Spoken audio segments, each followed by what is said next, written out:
আসসালামাইকুম গাইস, আপনারা দেখতে পাচ্ছেন এটা বগুড়া থেকে একটু আবহাওয়ার সংবাদ। দেখেন বগুড়ার আকাশটা সকাল থেকে কতটা মেঘাচ্ছন্ন। তবে আজকে বুধবার, আজকে সকাল থেকেই কিন্তু বৃষ্টি শুরু হয়ে গেছে অনেক এলাকায়।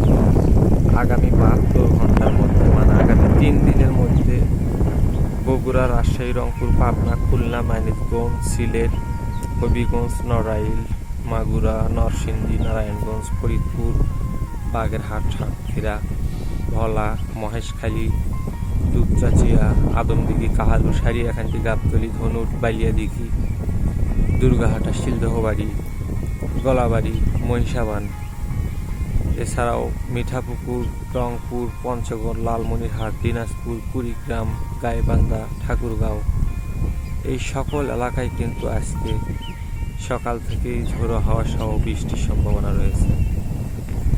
দেশের দক্ষিণ মধ্য বঙ্গোপসাগরে অবস্থানরত লঘুচাপটি ক্রমশ ভারতের উড়িষ্যা, ঝাড়খণ্ড এবং বাংলাদেশের দিকে অগ্রসর হচ্ছে, যা আগামী 72 ঘন্টার মধ্যে ব্যাপক বৃষ্টিপাতের পরিমাণ লক্ষ্য করা যেতে পারে। বিশেষ করে সিলেট, ময়মনসিংহ এবং দক্ষিণ জেলায়, ঢাকা, চট্টগ্রাম, খুলনা, বরিশাল বিভাগে, রাজশাহী বিভাগে হালকা থেকে মাঝারি ধরনের বর্ষণ সৃষ্টি হতে পারে।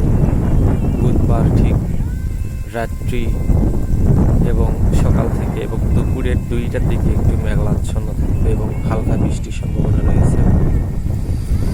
আপনারা দেখতে পাচ্ছেন আকাশ কতটা মেঘাচ্ছন্ন। মৌসুমি বায়ু সক্রিয় হয়েছে কিন্তু বাংলাদেশের দিকে।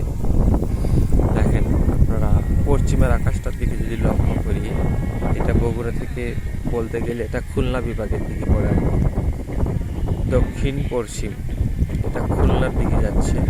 এই মেঘগুলো ঠিক ভারত থেকে বাংলাদেশের দিকে আসছে, সেখান থেকে আবার খুলনা বিভাগের দিকে যাচ্ছে, সেখান থেকে চলে যাচ্ছে আবার পশ্চিমবঙ্গের দিকে। দেখেন সকাল থেকে কিন্তু একটু বাতাসও রয়েছে বগুড়া শহরে। যাই হোক, দেশের প্রতিটা অঞ্চল এবং প্রতিটা জেলা এবং প্রতিটা বিভাগে হালকা থেকে মাঝারি ধরনের ভারী থেকে ভারী বৃষ্টির সম্ভাবনা। সবাই সতর্ক থাকবেন, ভালো থাকবেন। বজ্রপাত থেকে বাঁচতে হলে অবশ্যই ঘরে অবস্থান করতে হবে। বিদ্যুৎ, সুইচ, ফ্যান, টেলিভিশন এগুলো লাইন খুলে রাখতে হবে। সবাইকে অসংখ্য ধন্যবাদ জানাই এবং আমাদের টিমের সাথেই থাকুন। আমরা আপনাদের পাশে আছি এবং পাশে থাকবো এবং আগামীতে আরও ভালো কিছু উপহার দেওয়ার চেষ্টা করব ইনশাল্লাহ। ধন্যবাদ।